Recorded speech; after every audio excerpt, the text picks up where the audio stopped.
तो तस्वीरें लगातार आपको हम दिखा रहे हैं, आंकड़े आने शुरू हो गए हैं। जैसा कि आप देख सकते हैं, चरणजीत सिंह चन्नी, तस्वीर चिराग पासवान की। जाहिर सी बात है, चिराग पासवान हाजीपुर सीट से, और यही सीट वो चाहते थे। चाचा को लेकर चाचा भतीजे में काफी कुछ जद्दोजहद हुई, लेकिन आखिरकार ये सीट हाजीपुर की उन्हें ही मिली। इसी तरह से देखिए, लक्षद्वीप से भी आपको हम दिखा रहे हैं। हालांकि अभी आंकड़े जो है वहां पर आए नहीं है। कांग्रेस को एक बढ़त वहां पर मिलती हुई दिख रही है।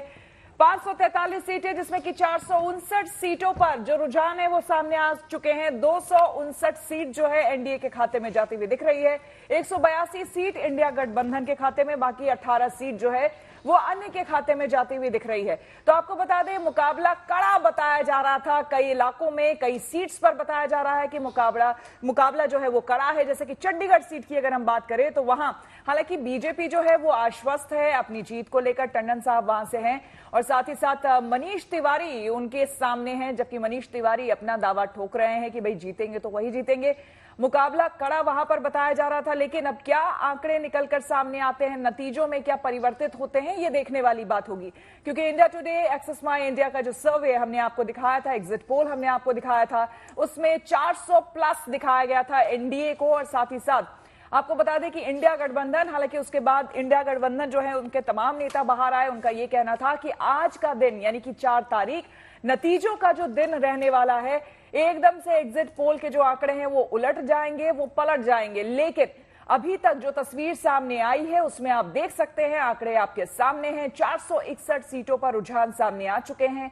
259 आपको हम बता दें एनडीए के खाते में जाती हुई दिख रही है सीटें, वहीं 183 सीटें इंडिया गठबंधन के खाते में। तो अगर 295 जो उन्होंने दावा किया था इंडिया गठबंधन, क्योंकि आपको बता दें अगर कांग्रेस की स्थिति की बात करें तो पिछले 2 चुनावों में बेहद बुरा हाल रहा था। इस बार देखने वाली बात होगी कि डबल डिजिट से ट्रिपल डिजिट क्या कांग्रेस क्रॉस कर पाती है, क्योंकि बहुत बड़ी बात होगी। और जो पिछले 2 चुनाव हैं वो कम से कम, पिछले 2 चुनाव में जो हमारे संवाददाता पार्टी दफ्तर भी पहुंचे थे तो उनका कहना था कि बिल्कुल सन्नाटा पसरा हुआ था। 11 बजे तो सब कुछ समेट लिया गया था और दरवाजे भी बंद हो गए थे। लेकिन इस बार तस्वीर कुछ अलग है।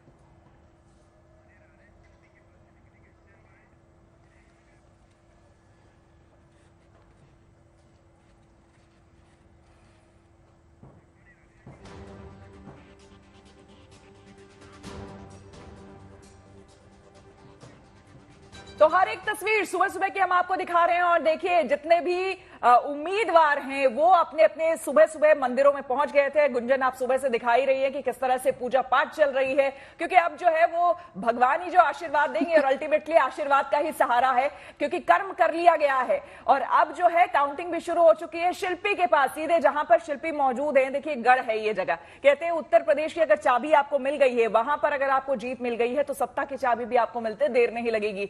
शिल्पी, क्या खबर वहां से आ रही है? क्या कुछ जो रुझान वो बता रहे हैं वो तो जाहिर सी बात है वो एनडीए के पक्ष में बता रहे हैं, लेकिन खबरें इस वक्त आप बताइए कि आपके पास क्या खबर है? देखिए, बिल्कुल जैसा कि एग्जिट पोल्स में बिल्कुल नतीजे आए थे, एनडीए के पक्ष में रुझान है। सबसे बड़ी बात यह है कि यूपी से जो हेवी वेट्स हैं, जो सितारे हैं, उन पर नजर लगी हुई थी, और वो सभी इस समय जिनकी उम्मीद थी आगे चल रहे हैं। वाराणसी से प्रधानमंत्री नरेंद्र मोदी जाहिर सी बात है आगे चल रहे हैं। लखनऊ से, जहां मैं इस समय हूं बीजेपी कार्यालय में, राजनाथ सिंह आगे चल रहे हैं। कन्नौज से अखिलेश यादव आगे चल रहे हैं, तो वहीं मैनपुरी से डिम्पल यादव आगे चल रही हैं। रायबरेली से काफी देर में टिकट घोषित किया गया था, लेकिन सोनिया गांधी ने कहा था कि वो अपना बेटा सौंप रही हैं लोगों को, वहां की जनता को। राहुल गांधी आगे चल रहे हैं। अमेठी से जो कांग्रेस का गढ़ रहा है, लेकिन जिसको लेकर के बहुत सियासत होती रही है, स्मृति ईरानी चैलेंज कर रही थी, और काफी बाद में केएल शर्मा का टिकट घोषित किया गया, वहां से स्मृति ईरानी आगे चल रही है।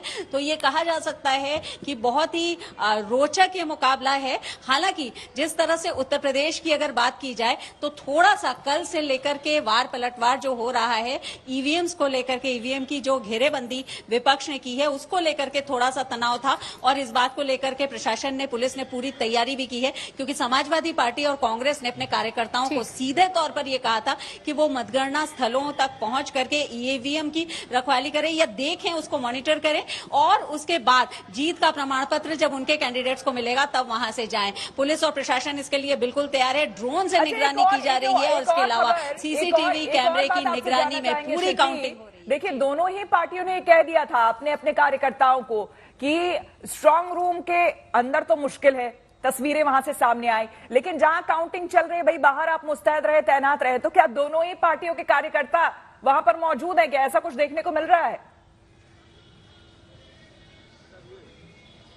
देखिए आमतौर पर जो मतगणना केंद्र होता है उसके बाहर, काउंटिंग सेंटर्स के बाहर कार्यकर्ता पहुंचते हैं, लेकिन समाजवादी पार्टी ने तो बाकायदा अपने कार्यकर्ताओं को कहा था और इस बात को कि वो वहां पर पहुंचे और इसलिए वहां पर कार्यकर्ता मौजूद हैं। लेकिन इस बीच जो सिक्योरिटी है वो बहुत ज्यादा टाइट है क्योंकि त्रिस्तरीय सुरक्षा व्यवस्था की गई है। और बिल्कुल बिल्कुल, इसका जिक्र हमने कल हुई प्रेस कॉन्फ्रेंस जो इलेक्शन कमीशन की ओर से हुई थी उसमें भी सुना था। ठीक है शिल्पी, लौटेंगे आपके पास।